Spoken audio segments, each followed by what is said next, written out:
Halo anak, selamat datang di kelas matematika. Halo Saudara, kembali lagi di kelas matematika. Nah, di video kali ini kita akan membahas materi matriks, tetapi penggunaan matriks di dalam menyelesaikan soal sistem persamaan linear. Mari kita simak penjelasannya. Oke adik-adik, di video kali ini kita akan belajar bagaimana cara menyelesaikan masalah sistem persamaan linear baik yang 2 variabel maupun 3 variabel diselesaikan dengan cara yang lain. Nah, sebelumnya ketika di kelas 1 ataupun di bangku SMP, kalian pernah menyelesaikan soal-soal sistem persamaan linear dengan menggunakan metode eliminasi, dengan menggunakan metode substitusi, dan dengan menggunakan metode campuran. Campuran itu kan maksudnya kalian menggunakan eliminasi dan substitusi secara bersamaan. Dan kali ini selain 3 cara tadi, Ibu akan mencoba menyelesaikan soal sistem persamaan linear dengan menggunakan cara determinan matriks. Nah, semoga salah satu cara ini menjadi bantuan atau alternatif lain untuk kalian untuk menyelesaikan soal sistem persamaan linear. Cara mana yang lebih mudah? Silakan kalian pilih dan selesaikan. Oke, seperti yang Ibu sampaikan di awal video tadi, maka salah satu penyelesaian sistem persamaan linear bisa kita menggunakan konsep matriks, yakni determinant matriks. Di video sebelumnya kita sudah mempelajari konsep untuk sistem persamaan linear 2 variabel. Maka di video kali ini yang kita bahas adalah bagaimana kita menentukan himpunan penyelesaian dari suatu sistem persamaan linear 3 variabel. Oke, jadi TV itu artinya 3 variabel. Nah, di sini sudah diberikan model matematika dari suatu masalah sistem persamaan linear 3 variabel. Jadi bentuk umumnya seperti ini ya anak. Nah, sekarang bagaimana ketika kita punyanya soal cerita? Maka soal cerita itu harus kita ubah terlebih dahulu ke dalam model matematikanya.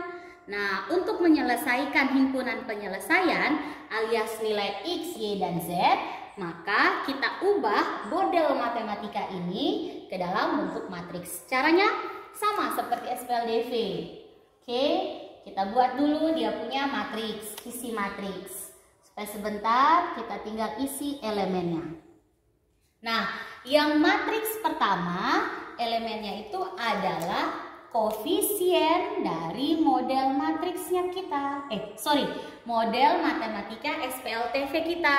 Nah, kalau di SPLDV kan hanya 4. Nah, kalau di SPLTV ada 9 umumnya, ya.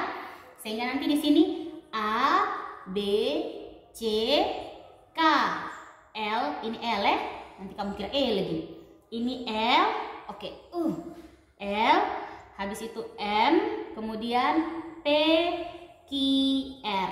Oke, jadi ada 9. Ada 3 baris dan 3 kolom. Kemudian matriks kedua isinya apa? Sama, matriks kedua berisi variabel soal kita. Nah, variabelnya kan sama, X, Y, Z. Maka ditulis dalam satu kolom ke bawah ya, X, Y, Z. Nah, kemudian sisanya D, N, dan S itu adalah hasilnya. Jadi ditulis di matriks hasil. Jadi ini adalah model matriks untuk model matematika sistem persamaan linear 3 variabel. Jadi itu model matematikanya, model matriksnya adalah demikian. Oke, jadi kita bisa lihat, Ibu ringkas bentuknya ya. Di situ bisa dilihat model matematika dalam SPLTV adalah seperti ini. Kemudian ketika diubah ke dalam mode matriks menjadi seperti ini. Oke, jadi perhatikan matriks pertama itu berisi koefisien. Oke, koefisien-koefisiennya. Matriks kedua berisi variabelnya. Nah, kan variabelnya kan sama, X, Y, Z, sehingga ditulisnya dalam satu kolom saja, X, Y, Z. Kemudian matriks hasil itu adalah hasil dari setiap persamaannya. Oke, persamaan 1, 2, dan 3. Nah, sekarang menuju rumus. Jadi sama seperti SPLDV. Jadi yang pertama kita tentukan dulu nilai determinan dari matriks utama. Nah, karena ditanya nilai determinan toh, sehingga ibu tulis langsung dalam bentuk pagar. Tidak lagi kurung siku supaya kita langsung, kalian tahu bahwa ketika bentuk pagar maka untuk materi matriks dikatakan bahwa ini adalah determinan. Nah, isinya apa? Isinya adalah elemen A, B, C, K, L, M, P, Q, R. Oke?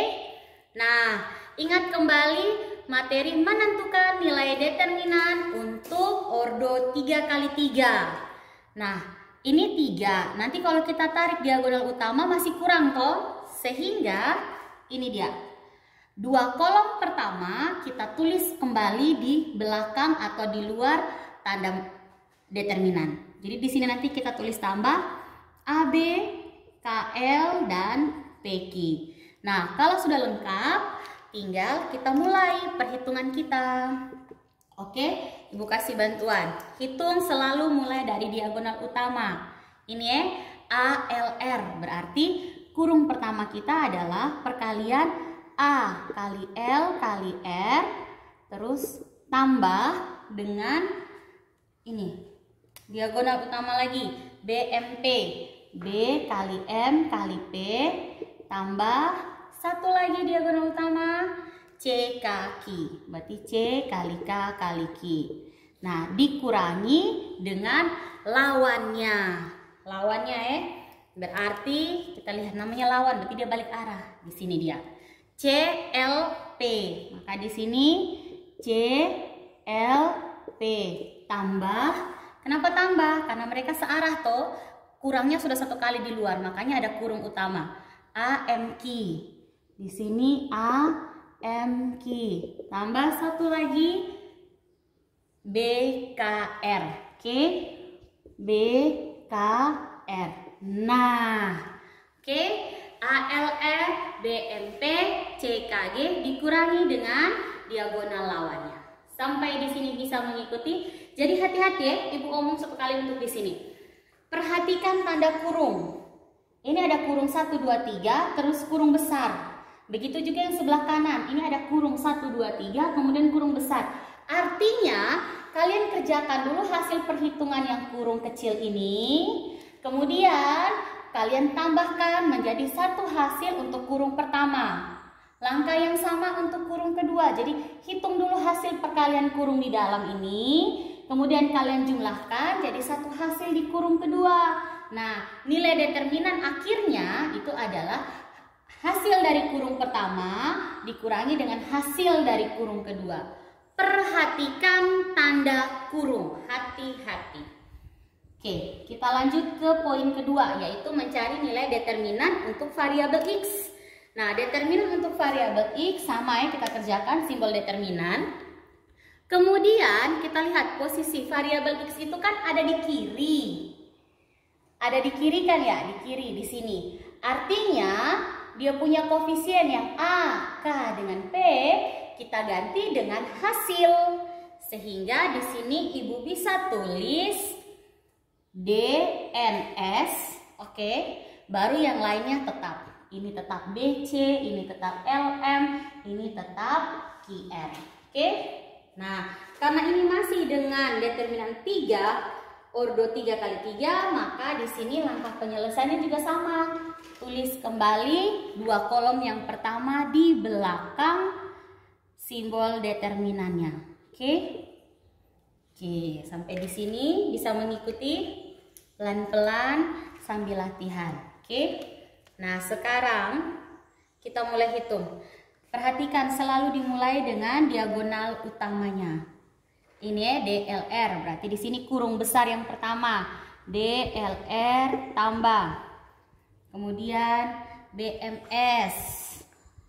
Kemudian tambah dengan CNQ. Nah, selesai untuk kurung pertama. Kemudian tandanya selalu kurang. Kurung kedua berarti lawannya. Diagonal lawan sudah, berarti ini CLS. CLS tambah DMQ tambah kemudian BNR. Selesai, tinggal kalian hitung hasilnya. Oke?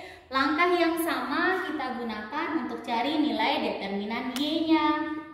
Nah, nilai determinan sama ya, kita tulis dulu. Perhatikan, variabel Y itu posisinya ada di tengah, di BLQ, dia punya koefisien.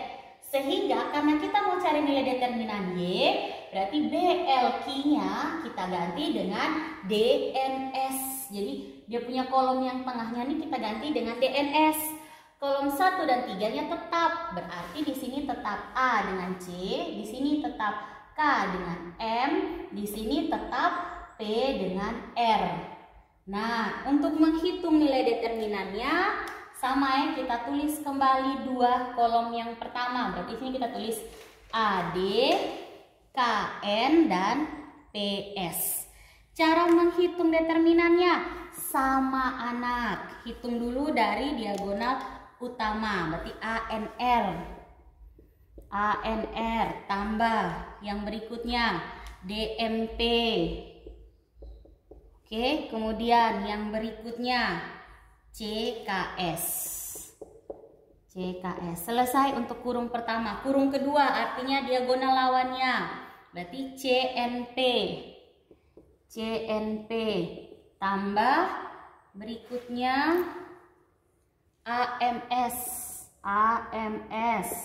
dan terakhir DKR. Kalau ada yang masih bingung bagaimana cara menghitung determinan untuk ordo 3x3, cek di video menentukan nilai determinan untuk ordo 3x3. Oke? Di sana ada penjelasan lengkapnya.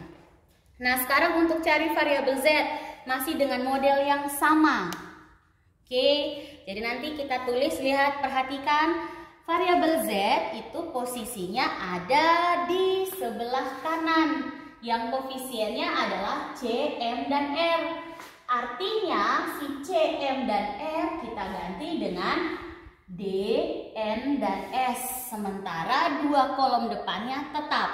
Karena tetap maka dia adalah AB, KL, ini L maksudnya, L dan PQ. Cara menentukan nilai determinannya sama, ditulis lebih dahulu dua kolom yang pertama di sebelah kanan atau di luar tanda determinan. Nah, kalau sudah tinggal kita hitung deh hasilnya. Kita mulai dari diagonal utama. Maka kurung pertama adalah ALS tambah BNP tambah DKQ. Oke, selesai untuk kurung pertama. Nah, untuk kurung kedua artinya dia punya diagonal lawan ya. Berarti DLP tambah ANQ tambah BKS.